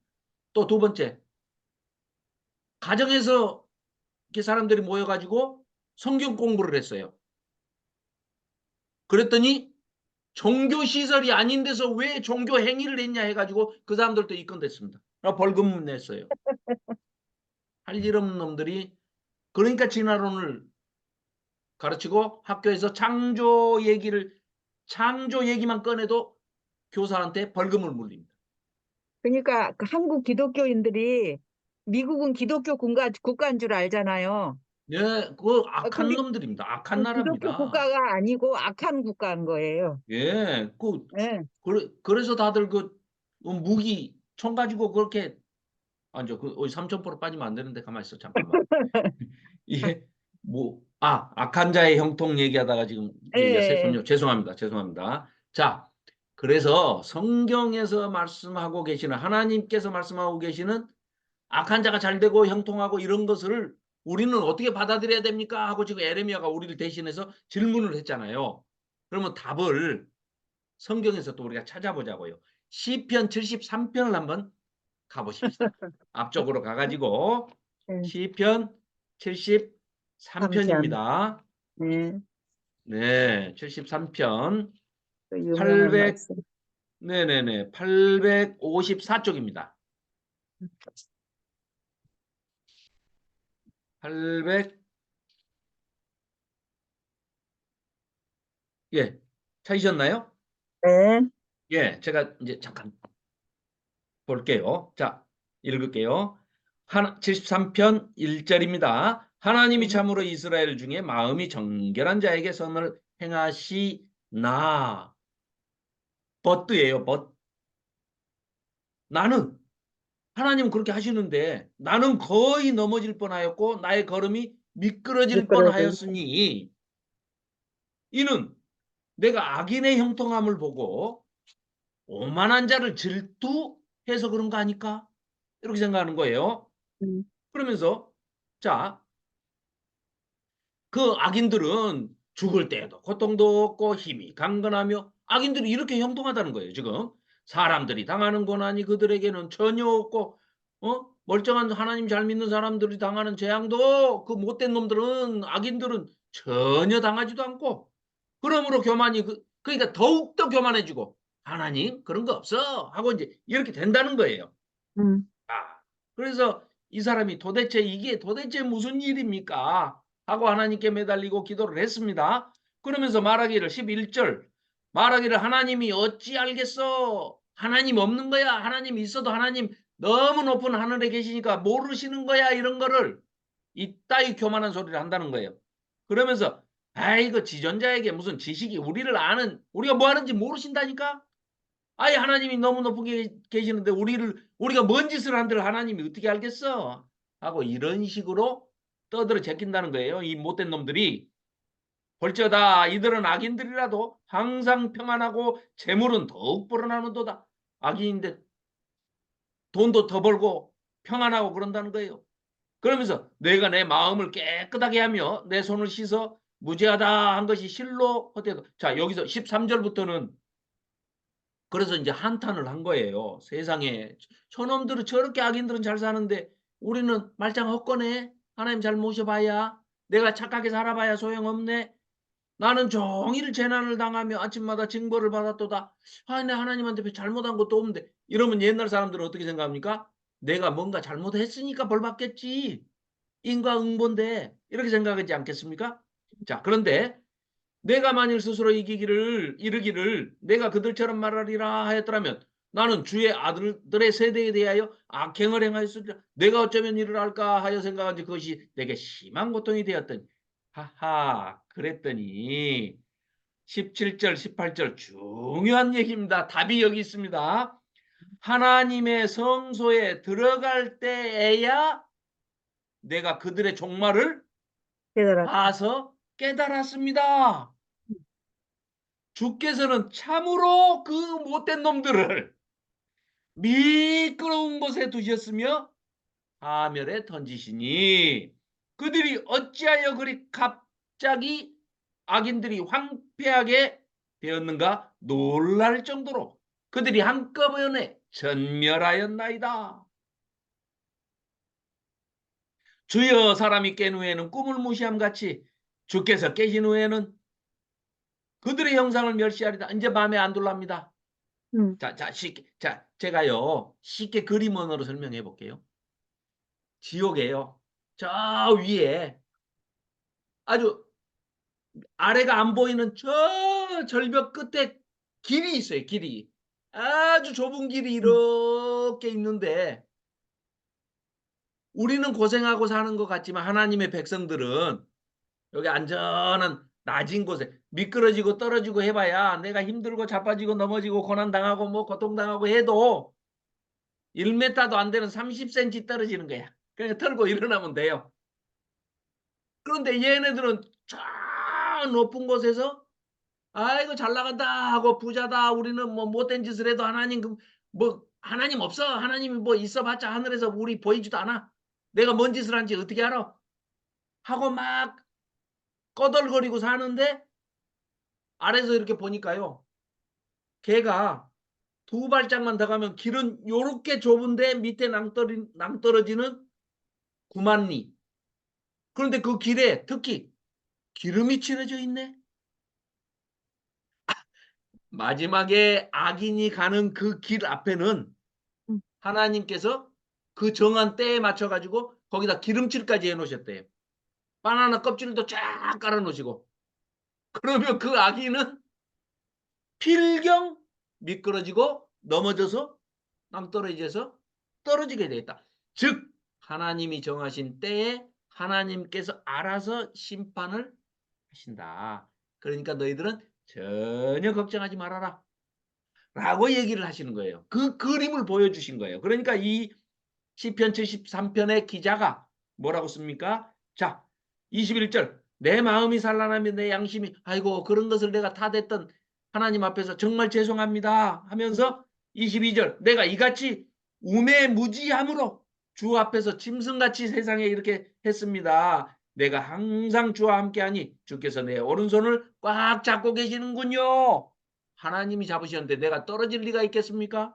나는 절대 안 떨어져요. 왜? 하나님이 오른손으로 잡고 계시니까. 내가 하나님을 잡고 있어도 든든한데 하나님이 잡고 계시면 끝난 거 아닙니까? 얘기. 그렇죠? 그 얘기입니다. 그래서 자 마지막에 5절부터 하늘에서는 주 외에 누가 내게 있으리요 땅에서는 주밖에 내가 사모할 리 없나이다. 내 육체와 마음은 쇠약하나 하나님은 내 마음의 반석이시오 영원한 분기시시라. 우리는 상속자입니다. 하나님의 상속자예요. 무릇 주를 멀리하는 자는 망할 것이고 음녀같이 주를 떠난 자들은 다 하나님께서 알아서 멸하실 것인데 하나님께 가까이 함이 내게 복이지요. 내가 주 여호와를 나의 피난처로 삼아 주의 모든 행적을 만인들에게 전파하면서 살겠습니다. 아멘. 우리가 영생을 생각해 볼 때 인생은 정말 점에 불과하고 헤벨 잠시 잠깐인 먼지와 같고 안개와 같고 아침 이슬과 같은 인생인데 그 잠깐뿐인 인생에서 무슨 악을 도모하고 그 잠깐뿐인 인생에서 악인이 형통하고 잘 된다고 그래서 부러워할 것도 하나님 원망할 것도 없다 하는 것을 깨달은 기자가 이 시편 73편을 적었다는 것이죠. 그런데 또 놀랍게도 시편 37 이게 반대로 37편도 한번 봅시다. 그러면 37편도 똑같은 내용입니다. 자, 시편 37편 앞쪽으로 좀 가볼까요? 네네. 시편 30. 이거는 시편 방금 읽은 시편 73편은 아삽이라는 사람이 쓴 네. 성가대 대장이 쓴 아삽이 쓴 시편인데요. 제3권의 첫 편인데 이 37편은 다윗의 시입니다. 다윗의 시인데요. 37편 잠깐만 한번 보겠습니다. 1절 악을 행하는 자들 때문에 불평하지 말며. 지금 다윗은 정말 이 청년 때요. 10년이 넘도록 사울이 죽이려고 해서 목숨 떼걸고 도망다녔습니다. 그런데 혼자 도망다니는 것도 아니고요. 1000명이 넘는 식소리 불어가지고 그 대군을 끌고 도망다니면 얼마나 눈에 잘 띄겠습니까? 그런데도 하나님께서 그 죽을 고비 다 넘겨주시면서 하나님께서 어떻게 지켜주시냐면요. 다윗의 눈에는 사울과 사울의 군사들이 보이게 하시고 사울과 사울의 군사들의 눈에는 다윗과 다윗의 일행들이 눈에 안 보이게 지켜주십니다. 그런데 이 죽을 고생을 하면서 지금 다윗이 쓴 시인데 악을 행하는 자들 때문에 불평하지 말며 불의를 행하는 자들을 시기하지 말지어다. 그들은 풀과 같이 속히 배임을 당할 것이며 푸른 채소같이 쇠잔해질 것이다. 그러니 우리는 그런 거 신경 쓰지 말고 자기 삶에 있어서 이런 다짐, 그게 다짐이 12가지가 나옵니다. 12가지가 나오는데요. 첫째, 방금 읽은 악을 행하는 자들한테 불평하지 말자. 이게 1번. 2번. 여호와를 의뢰하고 선을 행하자. 네, 이게 2번째 우리 다짐입니다. 그러면서 땅에 머무는 동안에는 하나님의 성실을 먹을거리로 우리의 성실을 먹을거리로 삼고 살고 또 여호와를 기뻐하자. 그게 3번입니다. 내 다짐. 항상 여호와를 기뻐하자. 하나님이 다 알아서 하실 거야. 그가 내 마음의 소원을 내게 이루어 주실 것이다. 4번. 네 길을 여호와께 맡겨라. 4번. 하나님 여호와를 의지하면 그가 다 이루시고 내 의를 빛같이 나타내시며 네 정의를 정오의 빛같이 하시리로다. 여호와 앞에 잠잠하고 참고 기다리라. 거기 밑줄 긋고 5번. 우리 삶의 12가지 다짐 중에 5번이 그렇습니다. 잠잠하고 참고 조금 기다리면 된다는 겁니다. 다윗이 우리에게 일러주는 얘기입니다. 자기 길이 형통하며 악한 꾀를 이루는 자 때문에 그 못된 놈들 때문에 불평하지 말지어다. 이것까지 포함되어 있는 것이죠. 자, 분을 그치고 노를 버리며 불평하지 말라. 거기 줄 그어놓으십시오. 우리 크리스찬들도 까딱하면 불평하는 그런 실수를 하기가 쉽습니다. 그러나 6번째, 불평하지 말자. 오히려 그것이 악을 만들 수가 있어. 그 말입니다. 그리고 진실로 악을 행하는 자들은 끊어질 것이나 여호와를 소망하는 자들은 땅을 차지할 것이다. 10절 잠시 후에는 악인이 알아서 다 없어질 것이고 하나님이 알아서 다 하실 것이야. 네가 그것을 자세히 살필지라도 없으리도다. 자, 그러나 거의 줄 그어십시오. 온유한 자들은 땅을 차지하며 풍성한 화평으로 즐거워하리로다. 7번 온유하자. 온유한 사람이 되자. 그래서 자, 8번은 16절입니다. 의인의 적은 소유가 악인의 풍부함보다 낫도다. 아무리 악인들이 돈이 많아도 우리는 하나님의 택한 백성들이고 하나님의 백성이고 구원받을 백성들이기 때문에 돈이 조금 없어서 불편한 거, 재물이 좀 부족한 거, 그런 거 걱정하지 말자. 그게 8번입니다. 그 다음에 9번째 20절입니다. 21절입니다. 죄송합니다. 21절 악인은 꾸고 갚지 아니하나 의인은 우리들은 항상 주변 사람들에게 은혜를 베풀고 주는 사람이 되는 겁니다. 그게 9번째입니다. 자, 그리고 27절 악에서 떠나 선을 행하라. 그리하면 영원히 살리라. 영생을 얻을 것이다. 이것이 10번째 우리의 삶의 다짐이고 복입니다. 그리고 11번째 30절입니다. 의인의 입은 지혜로우며 남을 돕는 말. 자, 내가 하는 말이 꼭 필요한 말인가? 또 이 말이 성령 하나님으로부터 받은 말씀인가? 악령으로부터 받은 얘기인가? 또 남을 돕고 용기를 북돋아주고 격려해주는 말인가? 하는 것을 늘 생각하는 그런 지혜를 하나님으로부터 구하기를 늘 기도하자, 이런 얘기입니다. 그래서 의인의 입은 지혜로우며 그의 혀는 정의를 말하자. 그게 11번째입니다. 그리고 자, 34절 여호와를 바라고 그의 도를 지키라. 이게 한 문단으로 연결이 되는 겁니다. 음. 방금 말씀드린 것과 마찬가지로 그리하면 네가 땅을 차지하게 하실 것이라. 자, 마지막으로 12번째입니다. 37절입니다.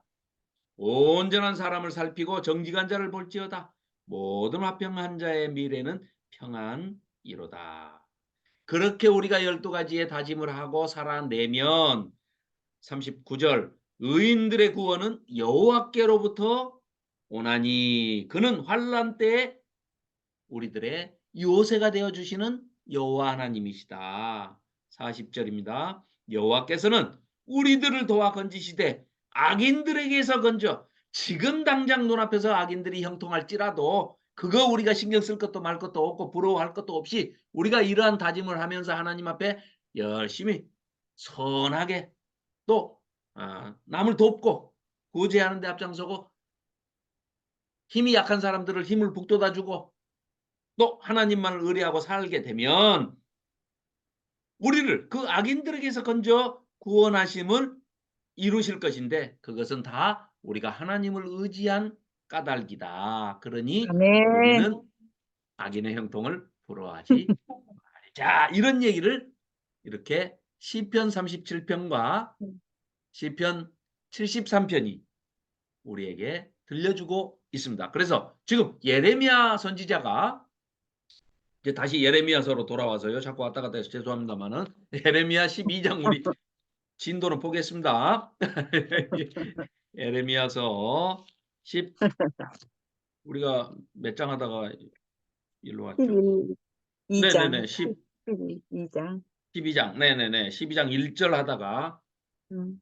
네 왔죠? 네. 그래서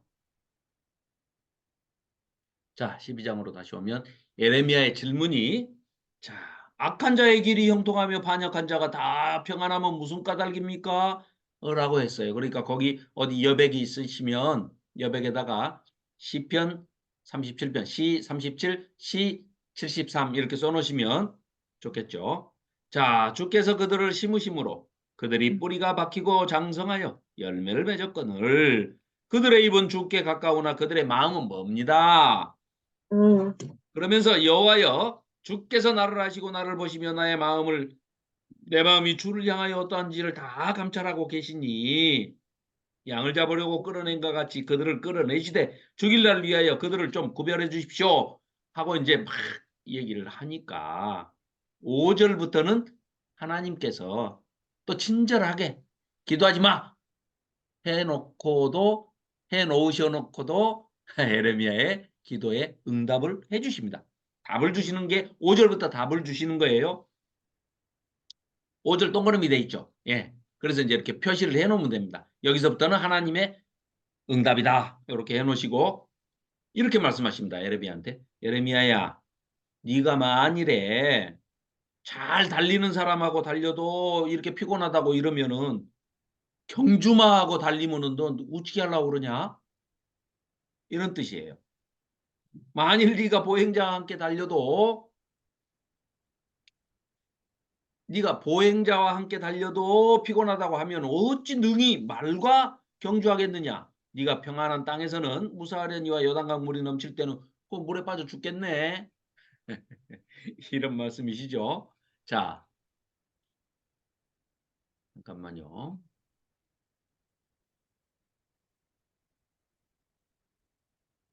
자, 그래서 아주 질문은 짧게 지금 했어요.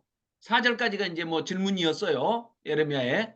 그런데 답을 굉장히 하나님께서 길게 해주시는 거예요. 5절부터.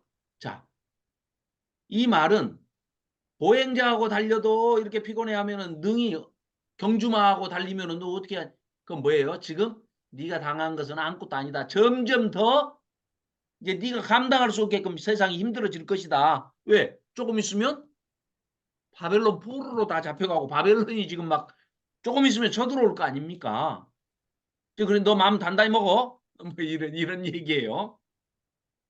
자, 그러시면서 자, 6절 네 형제와 아버지의 집이라도 너를 속이며 네 뒤에서 크게 외치나니 그들이 너한테 좋은 말을 할지라도 너는 믿지 마라. 사람은 믿을 대상이 아니고 사랑의 대상이지. 사람 믿어서는 안 돼. 누가 무슨 말을 해도 흔들려서도 안 되고 너 마음 단단히 먹어라. 이런 얘기입니다. 지금. 그러시면서 하나님께서 악한 이웃에 대해서 어떻게 할 것인가를 지금 말씀을 해주시는데요. 14절 내가 내 백성 이스라엘에게 기업으로 준 소유의 손을 대는 나의 모든 악한 이웃에 대해서 하나님께서 이와 같이 말씀하셨어. 보라, 내가 그들을 그 땅에서 뽑아버리겠고, 뽑아. 우리 처음에 시작할 때 그 다 뽑고 파괴하고 뭐 이랬죠. 뽑고 파괴하고 다 쓸어버려야 새로 세우고 심고. 예레미야 이름의 뜻이 세우다, 하나님께서 세워주신다, 그런 뜻이라고 말씀드렸지 않습니까? 그러니까 그것들을 뽑아버리겠다는 거예요. 그러니까 이 언어 유희가 있는 거죠. 예레미야는 세우고 심고, 그 못된 놈들은 뽑아서 버려버리고, 이런 뜻입니다. 그리고 유다 집을 그들 가운데서도 뽑아내버리고, 저 패여간 놈들 내가 그들을 뽑아낸 후에, 뽑아가 3번이나 연속 나오죠. 내가 돌이켜 그들을 불쌍히 여겨서 각 사람을 그들의 기업으로 각 사람을 그 땅으로 다시 인도하시겠다. 네. 그러시면서 자 17절 그들이 순종하지 아니하면 내가 반드시 그 나라를 아예 남유다를 멸망시키시겠다. 뽑으리라, 뽑아 멸하리라, 여호와의 말씀이니라 하시면서 아주 악한 자들에게 심한 때가 되면, 하나님의 때가 되면 심한 경계를 내리시겠다, 이런 말씀이에요. 그런데 지금 속히 시행하지 않으시는 것은 뭐예요? 악한 자들한테도 또 하나님은 기회를 주시는 겁니다.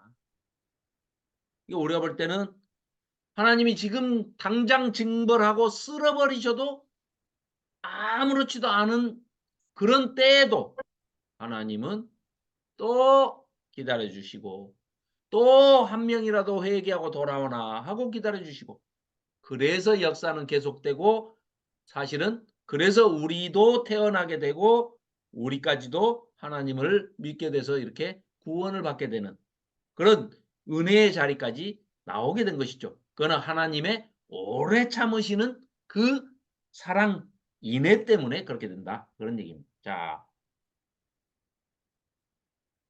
오늘도 쉬는 시간 없이 왔으니까 한 30분 되면은 마무리하도록 그렇게 하겠습니다. 자, 오늘은 근데 내용이 또 그냥 소홀히 할 내용이 아니어서요. 그리고 나머지는 이제 좀 쉽게 갈 수 있는 그 내용들입니다. 자, 13장은 이제 아주 그 퍼포먼스를 하나 이제 하나님께서 주시는 거예요. 갑자기 이러십니다. 13장 1절. 여호와께서 예레미야를 불러가지고 뭐라고 하시냐면요. 배로 된 띠를 하나 사가지고 네 허리에 띄어라. 그리고 물에 적시지 말아라. 희한한 말씀을 하세요. 그러니까 2절에 예레미야가, 내가 하는 건 예레미야가 하나님의 명령대로, 하나님 말씀대로 띠를 사가지고 허리에 띄었어요. 그랬더니 4절, 너는 사서 그 네 허리에 띈 띠를 가지고 일어나서 저 유브라데로 가라. 유브라데 강 있는 데로 가라. 그러면은 여기가 어디쯤이냐면은요. 목포가 이 국도 1호선의 출발점입니다. 그 유달산 밑에 목포 우체국 앞에, 옛날에는 거기 목포 시청이 거기 있었는데요. 일제 때는 거기가 이제 기점입니다. 그래서 비석도 써 있어요. 국도 1호선 기점 이렇게 써 있습니다. 거기서부터 쭉 타고 올라가면은 서울을 거쳐서 평양을 거쳐서 어디까지 가느냐? 신의주까지 갑니다. 신의주까지 가면은 몇 킬로냐? 약 1000km 이쪽 저쪽입니다. 1000km. 굉장히 멀죠. 서울까지가 한 400km. 서울에서 신의주까지가 한 이제 또 한 600km. 그냥 목포에서 신의주까지는 한 1000km 돼요. 그런데 지금 예레미야가 있는 예루살렘에서 유브라데까지는 2560km입니다. 왕복하고도 부산을 한 번 더 갔다 와야 돼. 그래서 걸어서 한 4개월 갔을 거예요. 가는 데만. 그러면서 유브라데 가가지고 하는 일은 딱 하나예요. 네가 그 허리에다 띄고 간 그 띠를 유브라데 강 물속에다가 적셔가지고 그것을 바위 틈에다가 묻어라 그 말이에요. 열심히 걸어서 갔습니다. 예레미야가 유브라데 강까지. 거기가 어디냐? 바벨론이에요. 바벨론. 거기까지 가서 유브라데 강에 가가지고 5절입니다. 여호와께서 명령하신 대로 가서 그것을 배띠를 끌어가지고 유브라데 물가에다가 감췄어요. 그럼 왜 이런 퍼포먼스를 하게 하셨느냐? 그 이유가 설명이 되어 있습니다. 그리고 이제 갔다가 왔어요. 여러 날 후에 여호와께서 내게 이르시되 너 갔다 왔냐? 그 시킨 대로 했냐? 네. 그러니까 그럼 다시 일어나서 가 거기로. 예? 금방 왔는데요. 그러니까 알았어. 가봐 또 다시. 왜요? 그냥 가라고. 그래서 갔다가 왔다가 다시 또 갑니다. 그래서 갔더니 유브라데에 가서 거기 감추게 한 띠를 갖고 오랍니다. 와, 이거 또 예레미야 선생이 또 가서 그걸 빼서 이제 다시 갖고 왔어요. 7절입니다. 내가 유브라데로 가서 그 감추었던 곳을 파고 띠를 가져오니 띠가 썩어서 쓸 수 없게 되었더라. 당연히 그러겠죠. 물에까지 적시어가지고 강가에다가 바위 틈에다가 심어놨으니 습한 곳에 넣어놨으니까 뭐 얼마나 걸렸겠어요. 넉 달, 그거만 해도 한 1년 몇 개월 걸렸을 텐데. 그죠? 그러니까 이제 다 썩었어요. 그래서 띠가 썩어서 쓸 수 없게 됐습니다 하니까 8절 하나님께서 이제 또 이렇게 말씀하십니다. 9절 별표해 놓으십시오. 여호와께서 이와 같이 말씀하시니라 내가 그걸 왜 너한테 시켰냐면 내가 너한테 이걸 깨닫게 해주려고 내가 이걸 시킨 거야. 너 이거 잘 기록했다가 오고 오는 모든 후손들이 보게 해라. 내가 유다의 교만과 거기 교만의 동그라미 해놓으십시오. 예루살렘의 그러니까 유다의 교만과 예루살렘의 큰 교만을 교만과 큰 교만이죠. 이같이 뱃띠같이 썩게 할 것이야. 이 약한 백성이 내 말 듣기를 거절하고 거기 줄 그어 놓으십시오. 계속해서 그 마음에 완악한 대로 행하며 거기도 줄 그어 놓으시고요. 다른 신들을 따라 다른 신들을 섬기며 그들에게 절하고 그것도 줄 그어 놓으십시오. 이게 바로 위에 있는 교만을 설명하고 있는 큰 교만을 이렇게 하나님은 해석하고 계시는 겁니다. 교만이 뭐라고요? 하나님을 무시하고 하나님을 버리고 하나님의 말씀을 듣지 않고 내 말 듣기를 거절하고 지 멋대로 생각하고 행하고 다른 신들을 따라서 그 딴 신들 우상을 섬기는 것 그리고 절하는 것 그래서 그들이 이 띠가 쓸 수 없음 같이 썩어버린 것 같이 그 교만을 썩게 만들 거야. 그런데 강이 없어서 유브라데 가서 그것을 묻어 놓으라고 하시고 또 다시 파오라고 하셨겠습니까? 그 1년 몇 개월씩 걸려서 왔다리 갔다리 예레미야 나이도 꽤 됐을 텐데 힘들게 이유가 있으시죠. 왜 바벨론에 가서 거기다가 유브라데에 유프라테스 강 옆에다가 묻으라고 하셨겠어요? 앞으로 너희들이 거기 가서 70년 동안 포로 잡혀서 그 교만을 다 썩어서 없어지게끔 하고 새로운 마음이 돼서 새로 정신무장을 해서 새로 영적인 깨달음을 얻어서 하나님의 말씀을, 자, 포로 잡혀간 70년 동안에 하나님의 말씀을 수집하고 찾아서 편집하고 편찬해서 성경을 다시 회복하고 하나님의 말씀으로 깨우쳐진 그 일부 남은 자들을 데리고 내가 다시 새 언약을 맺고 새 언약의 주체가 되게 하고 그들로 예루살렘을 다시 회복하고 성전을 다시 중수하고 성벽을 중건할 거야. 성벽을 중수하고 성전을 중건할 거야. 이런 말씀이 선포되고 있는 장면입니다. 충분히 이해가 되시죠? 네. 네, 그렇습니다. 그래서 이런 비유가, 유비가, 메타포가 들어있다. 그래서 에레미야에게 이런 그림 언어로 이렇게 보여주시는 겁니다. 그 띠가, 에레미야, 네가 네 허리띠에다가 묶은 것은 네 것이었지 않냐? 그것처럼 이스라엘도 내 거야, 내 거. 그 띠가 네 것이신 것처럼 이스라엘도 내 거야, 하나님 거야. 이 말씀이시고, 바벨론에 가서 푹 내가 그 띠 묻어놨더니 썩어버렸지. 너희들 교만을 좀 그렇게 제발 썩게 하고, 왜 유브라데 강에다 묻어놨다고? 거기가 바벨론이잖아. 너희들 바벨론에 70년 동안 내가 포로로 보내서 거기서 제발 금신상도 아무것도 아니고 하나님이 여기 성전에만 계시는 게 아니라 바벨론 포로 잡혀가면 너희들 포로하고 내가 같이 나도 똑같이 거기 가서 그 바벨론 포로에 생활할 때 너희들하고 함께 임마누엘 함께 있을 거야. 믿어지냐? 이 얘기를 하시는 겁니다. 그래서 이 예레미야 선지자가 깨달은 것이죠. 그래서 아하, 교만의 극치가 바로 하나님의 말씀을 안 듣는 것이 교만의 극치구나. 왜 망한다? 왜 포로 잡혀간다? 교만해서. 그렇다면 무엇이 겸손이냐? 하나님의 말씀을 듣는 것.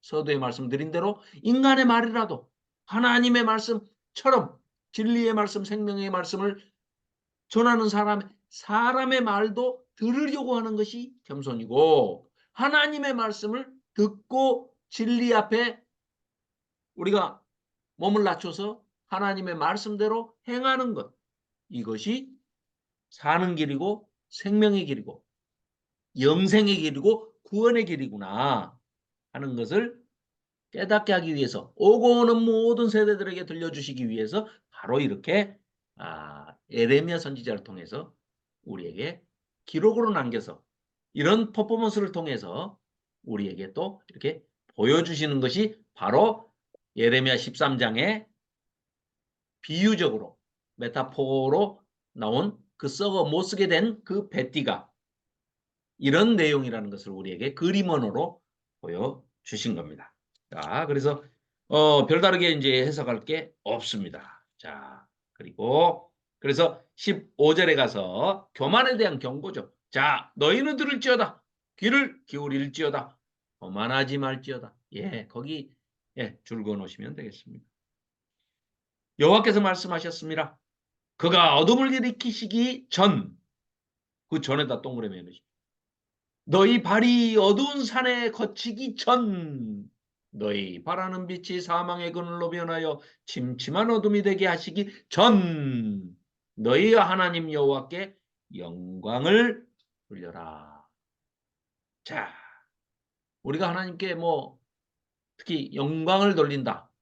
영광을 돌린다는 것은 사실은 하나님 말씀 잘 듣고 순종하고 또 그걸 즐거워하는 것, 그것이 하나님께 영광 돌리는 겁니다.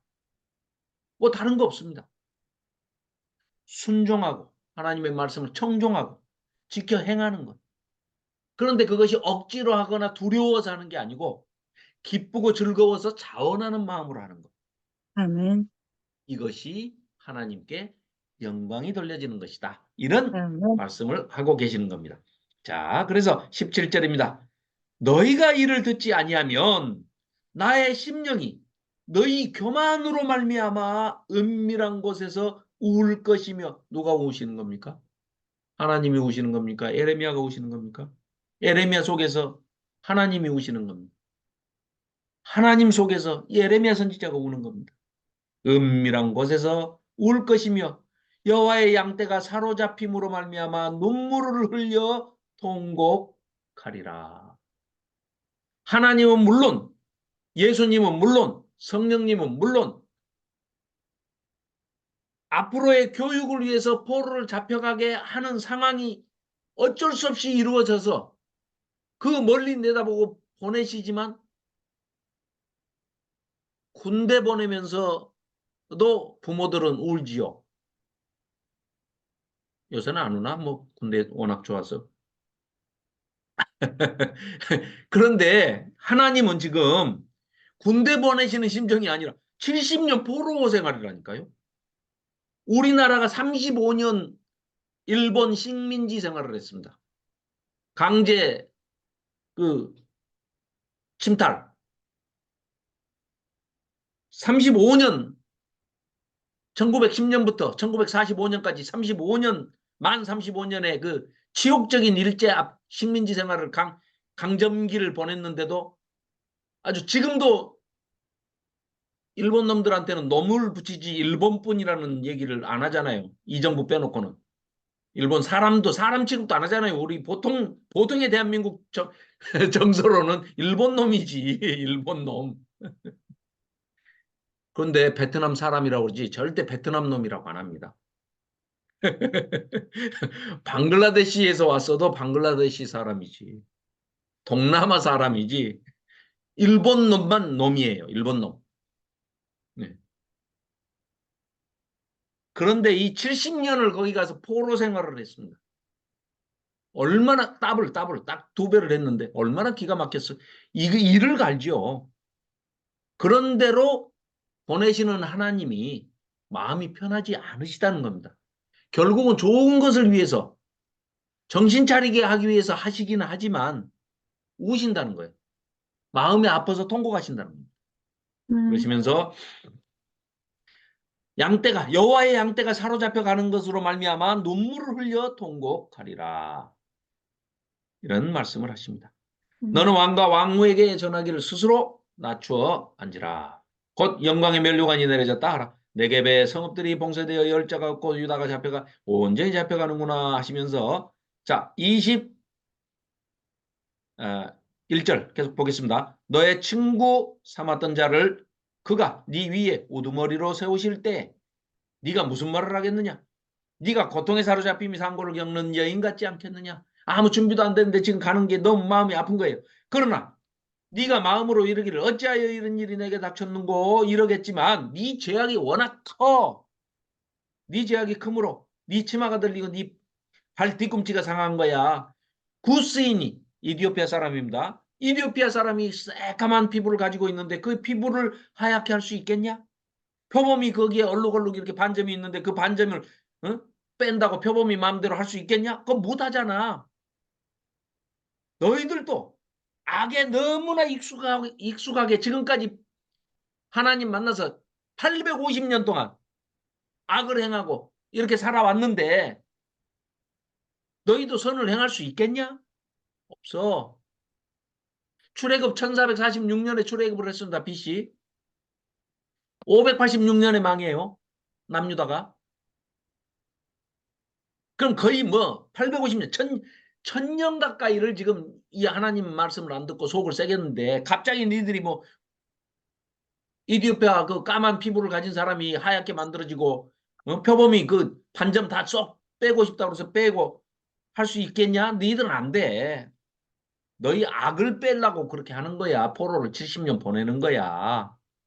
선을 행할 수 있으리라. 자, 못한다는 얘기입니다. 예. 그래서 여호와의 말씀. 자, 그러므로 내가 그들을 사막 바람에 불려가는 건불같이 다 흩어버릴 거야. 여호와의 말씀이니라. 이는 네 몫이요 내가 헤아려 정하여 내게 준 분깃이니 네가 나를 잊어버리고 거짓을 신뢰하는 까닭이라. 그러므로 내가 네 치마를 네 얼굴에까지 들쳐서 네 수치를 드러내리라. 내가 너의 간음과 사악한 소리와 들의 작은 산 위에서 네가 행한 음란과 음행과 가증한 것을 보았노라. 화 있을진저 예루살렘이여 네가 얼마나 오랜 후에야 정결하게 되겠느냐. 지금까지 정결하게 안 됐죠. 예루살렘에 있는 그 성전은 지금 누가 차지하고 있습니까? 무슬림이 차지하고 있습니다. 그렇죠? 황금돔 사원 무슬림이 차지하고 있어요. 이거는 그럼 언제 정결하게 되겠습니까? 예수님 재림하실 때. 네, 예수님 재림 때. 그때에서야 정결하게 되겠죠. 그러면서 14장에서는 여기까지만 13장까지만 오늘 할 겁니다. 놀라지 마시고 14장에서는 또 하나님과 예레미야가 대화를 나누십니다. 그런데 그건 이제 다음 주에 대화를 나누면서 다음 주부터는요. 다음 주에 이제 예레미야를 끝낼 겁니다. 그런데 그 제가 이렇게 말씀드리면 잘 안 믿는 분위기가 지금 많이 있으신 걸 아는데 분명히 끝냅니다. 어떻게 끝내느냐? 중요한 것만 제가 중요한 것만 이렇게 이제 전체 개요를 여러 번 했기 때문에 중요한 것만 14장서부터 쭉 52장까지를 왜냐하면 뒤에 가서는 열방에 대한 심판은요. 어느 국가에 대해서 이렇게 심판한다. 뭐 이런 것들은 우리가 굳이 읽어보면 다 아시는 내용들이기 때문에 그건 여러분들의 몫입니다. 그래서 읽으시면 그냥 아실 수 있어요. 그리고 중요하지 않아요. 그러니까 그런 것들은 뭐 모압을 없앤다, 블레셋을 뭐 심판하신다, 뭐 애굽을 치신다 이런 것들은 그냥 읽어보시면 돼요. 그러니까 제가 정리해서 다음 주에는